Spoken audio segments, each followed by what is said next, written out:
Hello મારા મન મોજીલા વાલીડાઓ, આજે આપણે આવી ગઈ એવા 50 સ્પેલિંગ લઈને કે જે આપણે રોજિંદા જીવનમાં દરરોજ બોલીએ છીએ. કોઈ પણ વાક્યમાં એ 50 શબ્દ 100% આવતા હોય જ. તો ચાલો મારા મન મોજીલા વાલીડા થઈ જાવ તૈયાર. આવું, આવા, તેવું, તેવા, તો પણ, ભલે, અત્યાર સુધી, ગમે તેમ કરીને, હજુ સુધી, હમણાં જ, અત્યારે જ, ક્યારનું, હંમેશા, ઘણા બધા. તમે જુઓ તો ખરા 50 શબ્દ લઈને આપણે આવી ગયા છીએ. એ પહેલાં આજના બપોરનો વિડીયો જોવાનો બાકી તો જોઈ લેજો. વિડીયો સારો લાગે ને તો જ લાઇક, શેર અને સબસ્ક્રાઈબ કરજો. ઇતિહાસમાં યુટ્યુબમાં પહેલી વાર બીજા કરતાં અલગ 50 સ્પેલિંગ અને એ 50 સ્પેલિંગના વાક્યો કે જેથી તમને ખબર પડે. ચાલો થઈ જાવ તૈયારો. બીકોઝ એટલે કારણ કે, બીકોઝ એટલે કારણ કે. આઈ વિલ નોટ કમ, હું આવીશ નહીં કારણ કે. બીકોઝ આઈ એમ સિક, હું આવીશ નહીં કારણ કે હું બીમાર છું. બીકોઝ હંમેશા વાક્યની વચ્ચે આવે, ધેરફોર પણ વચ્ચે આવે.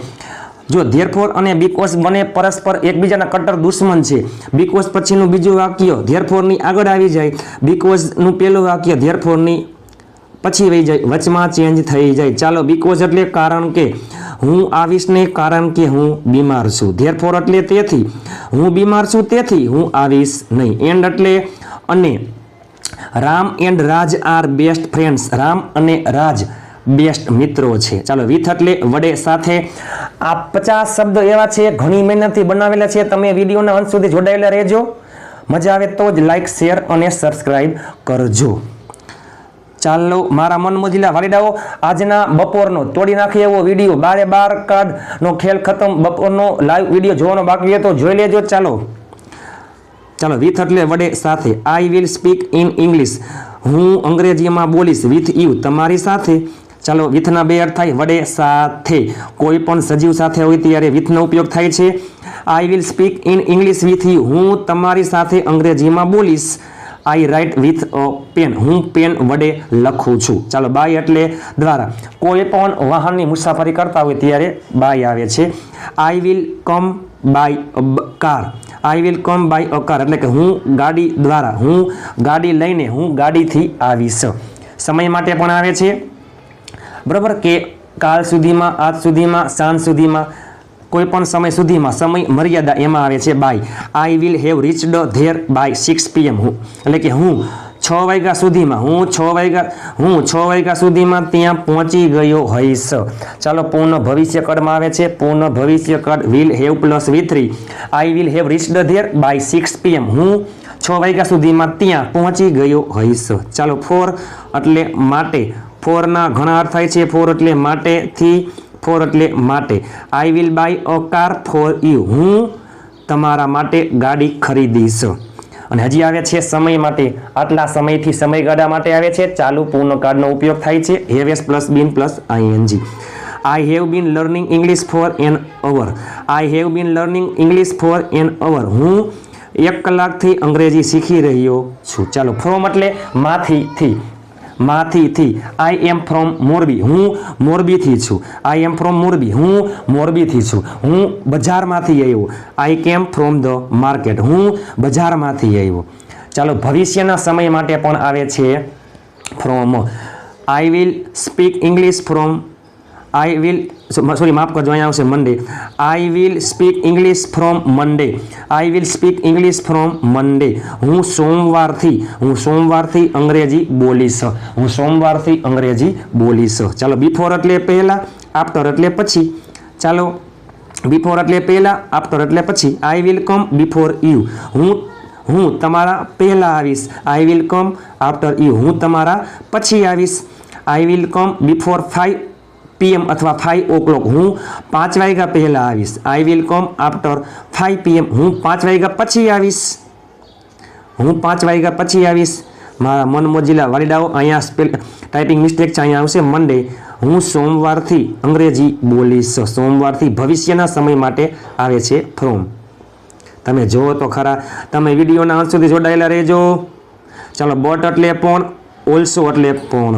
ચાલો, બટ એટલે પણ પરસ્પર વિરોધનો ભાસ દર્શાવે. હું ગરીબ છું પણ પ્રામાણિક છું. આઈ એમ પુઅર, હું ગરીબ છું but I will help you, હું ગરીબ છું પણ હું તમારી મદદ કરીશ. I will also speak in English, હું પણ જો હું પણ અંગ્રેજીમાં બોલીશ મારા મન મોજીલા વાલીડાઓ યાદ રાખજો ઓલ્સો શબ્દ છે એ સહાયકારક ક્રિયાપદ પછી આવે છે સચ એટલે આવા આવું તેવા તેવી તેવું I will not like such songs મને આવા ગીતો ગમશે નહીં મને આવા મોબાઈલ ગમશે નહીં મને આવું બાઇક ગમશે નહીં મને આવા પુસ્તકો ગમશે નહીં ઓફ એટલે નો ની નું ના this is a pen of Ram એટલે કે આ રામની પેન છે ઇન એટલે માં સમયમાં પણ આવે છે 2 દિવસમાં ઇન 2 days બજારમાં ઇન ધ માર્કેટ બગીચામાં ઇન ધ ગાર્ડન રસોડામાં in the kitchen I am in the kitchen હું રસોડામાં છું I will come there in a week હું એક અઠવાડિયામાં ત્યાં આવીશ તમામ 50-50 સ્પેલિંગ છે ખાસ અગત્યના છે દરરોજ રોજિંદા જીવનમાં બોલીએ છીએ આના વગર અંગ્રેજી આવડશે નહીં તમને મહેનત દેખાય તો જ લાઇક શેર અને સબસ્ક્રાઇબ કરજો 50 સ્પેલિંગ સાથે સાથે એના વાક્ય પણ મેં તમને આપેલા છે કે જેથી તમને વધારે ખબર પડે ચાલો વિધાઉટ એટલે વગર વિધાઉટ વગર I will not go anywhere I will not go હું જઈશ નહીં એનીવેર ક્યાંય પણ I will not go anywhere હું ક્યાંય પણ જઈશ નહીં વિધાઉટ યુ તમારા વગર હું તમારા વગર ક્યાંય પણ જઈશ નહીં અરાઉન્ડ લગભગ I will come around 5 PM હું લગભગ એટલે કે 5 વાગ્યા આજુબાજુ હું લગભગ 5 વાગે એટલે મીન્સ કે હું લગભગ 5 વાગે આવીશ હું લગભગ 5 વાગ્યા આજુબાજુ આવીશ ટુવર્ડ્સ એટલે ઈ બાજુ I will go towards home હું ઘર બાજુ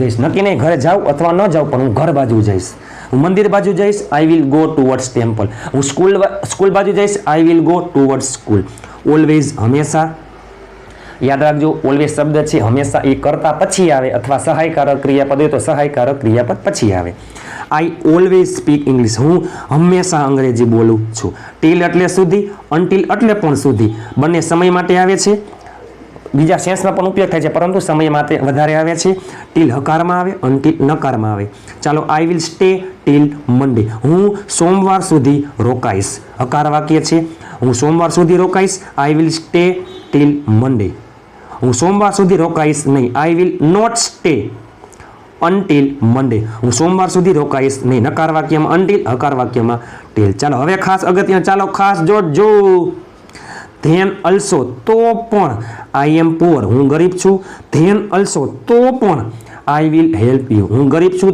તો પણ હું તમને મદદ કરીશ even if I am poor ભલે હું ગરીબ છું તો પણ હું તમને મદદ કરીશ ધેન અલ્સો તો પણ I am poor then also I will help you હું ગરીબ છું તો પણ હું તમને મદદ કરીશ ઇવન ઇફ એટલે ભલે હું ગરીબ છું તો પણ હું તમને મદદ કરીશ ભલે મારી પાસે રૂપિયા નથી તો પણ હું તમને મદદ કરીશ even if I do not have money I will help then also I will help you still એટલે હજુ તે હજી સૂતી છે તેઓ હજુ વાતો કરે છે આઈ એમ સ્ટીલ ઇટિંગ હું હજુ ખાઈ રહ્યો છું હું હજુ જમી રહ્યો છું સ્ટીલ હંમેશા સહાયકારક ક્રિયાપદ પછી આવે છે ચાલો મારા મન મોજીલા વાલીડાઓ સોફાર એટલે અત્યાર સુધી યટ હજુ સુધી અત્યાર સુધી હજુ સુધી બંને આવે છે પૂર્ણ વર્તમાન કાળમાં નકાર વાક્યમાં ચાલો પૂર્ણ વર્તમાન કાળ હેવેસ પ્લસ V3 પૂર્ણ વર્તમાન કાળ હેવેસ પ્લસ V3 આઈમાં આવે હેવ પ્લસ V3 નકાર વાક્ય છે હંમેશા સોફાર અને એટ વાક્યના અંતે આવે નકાર વાક્ય છે ચાલો સોફાર અત્યાર સુધી I have not spoken English so far એટલે કે હું અત્યાર સુધી અંગ્રેજી બોલ્યો નથી એટ હજુ સુધી I have not driven a car yet એટલે કે મેં હજુ સુધી ગાડી ચલાવી નથી અધરવાઇઝ અથવા ઓર એલ્સ અધરવાઇઝ એટલે કે નહીતર ઓર એલ્સ એટલે નહીતર કમ ફાસ્ટ ઝડપથી આવો otherwise you will miss the bus ઝડપથી આવો નહીતર તમે બસ ચૂકી જાશો મી એટલે મને જો મી એટલે મને અઝ એટલે અમને you will give me money તમે મને રૂપિયા આપશો વોટ એટલે શું વેન એટલે ક્યારે હુ એટલે કોણ ચાલો હુ એટલે કોણ હુ વિલ સ્પીક ઇંગ્લિશ કોણ અંગ્રેજી બોલશે વોટ વિલ યુ બાય તમે શું ખરીદશો વેન વિલ યુ કમ તમે ક્યારે આવશો? Where will you go? તમે ક્યાં જાશો? How will you come? તમે કેવી રીતે આવશો? Why will you come here? તમે શા માટે અહીં આવશો? ચલો ધેટ્સ વાય, એટલે જ આઈ એમ ક્લેવર, હું હોશિયાર છું એટલે જ આઈ સ્પીક ઇંગ્લિશ, હું અંગ્રેજી બોલું છું. ઇફ એટલે જો, ઇફ યુ સ્પીક ઇંગ્લિશ. ચાલો ઇફ એટલે જો તો આપણે જોઈ ગયા. કન્ડિશનલ સેન્ટેન્સ શરતવાળા વાક્ય. ઇફ વાળું વાક્ય સાદા વર્તમાન કાળમાં હોય, બીજું વાક્ય ભવિષ્યકાળ કેન અથવા વિલનું હોય. ઇફ યુ સ્પીક ઇંગ્લિશ, જો તમે અંગ્રેજી બોલો, આઈ વિલ સ્પીક ઇંગ્લિશ, હું અંગ્રેજી બોલીશ. જો તમે અંગ્રેજી બોલો તો હું અંગ્રેજી બોલીશ. સમથિંગ એટલે કાંઈક, એવરીથિંગ એટલે બધું જ, નથિંગ એટલે કાંઈ નહીં, એનીથિંગ એટલે કંઈ પણ, સમબડી એટલે કોઈ, સમબડી એટલે કોઈ વ્યક્તિ, એવરીબડી એટલે દરેક વ્યક્તિ, નોબડી એટલે કોઈ પણ નહીં, એનીબડી એટલે કોઈ પણ વ્યક્તિ. આઈ will speak something, I will speak something, હું કંઈક બોલીશ. આઈ વિલ ઇટ સમથિંગ, હું કંઈક ખાઈશ. આઈ વિલ ગો સમવેર, હું ક્યાંક જઈશ. હિયર એટલે અહીં, હી વિલ કમ હિયર, તે અહીં આવશે. ધેર એટલે ત્યાં, આઈ વિલ ગો ધેર, હું ત્યાં જઈશ. ધેટ એટલે કે, ધેટ એટલે કે, આઈ ફીલ મને લાગે છે, આઈ ફીલ ધેટ મને લાગે છે કે you are speaking in English, મને લાગે છે કે તમે અંગ્રેજીમાં બોલી રહ્યા છો. મારા મન મોજીલા વાલીડાઓ, આ 50 ખાસ અગત્યના હતા. દરરોજ રોજિંદા જીવનમાં બોલીએ છીએ તે અંગ્રેજી બોલવા માટે, સ્પોકન ઇંગ્લિશ માટે આ 50 સ્પેલિંગ તો આવડવા જ જોઈએ. જો અંગ્રેજી તમને ગમે તો બધા તમને નમે. વાતમાં હવે અંગ્રેજી બોલશો તમે. તમને વિડીયોમાં મહેનત દેખાણી હોય, બીજા કરતાં અલગ આપણે સ્પેલિંગ સાથે એમના વાક્ય પણ લીધા કે જેથી તમને વધારે ખબર પડે. વાતમાં હવે અંગ્રેજી બોલશો તમે. જો તમને વિડીયો સારો લાગ્યો હોય તો લાઇક, શેર અને સબસ્ક્રાઇબ કરવાનું ભૂલતા નહીં. અને free PDF material, spoken English sentences, spoken ઇંગ્લિશના વાક્ય પ્રેક્ટિસ અને ફ્રી પીડીએફ મટીરિયલ માટે ગ્રુપમાં જોડાવા માટે 7567778020 ઉપર તમે જોઈન મેસેજ કરશો એટલે હું તમને ગ્રુપમાં એડ કરી દઈશ. ચાલો 7567778020. તો આજે આપણે 50 એવા સ્પેલિંગ જોયા કે જે રોજિંદા જીવનમાં ખાસ અગત્યના છે. એ પહેલાં આજના બપોરનું લાઈવ તોડી નાખી એવો મેં મારો જીવ એ વિડીયોમાં રેડી દીધો છે. 12 કાર્ડ આજીવન ભૂલાશે નહીં. વિડીયો જોવાનો બાકી તો જોઈ લેજો. ચાલો મળીએ ટૂંક સમયમાં. એ પહેલાં ગ્રુપમાં જોડાવા માટે 7567778020 ઉપર મેસેજ કરી દેજો. ઇતિહાસમાં યુટ્યુબમાં પહેલી વાર કે સ્પેલિંગ સાથે વાક્યો, સ્પેલિંગ સાથે વાક્યો ઇતિહાસમાં યુટ્યુબમાં પહેલી વાર ચેલેન્જ તમે ક્યાંય જોયું હોય તો મને કહેજો. ચાલો વિડીયો કેવો લાગ્યો, સારો લાગ્યો હોય તો લાઇક, શેર અને સબસ્ક્રાઇબ કરવાનું ભૂલતા નહીં. ચાલો મળીએ ટૂંક સમયમાં. ત્યાં સુધી સ્વસ્થ રહો, મસ્ત રહો, રોજે રોજ મોજે મોજ.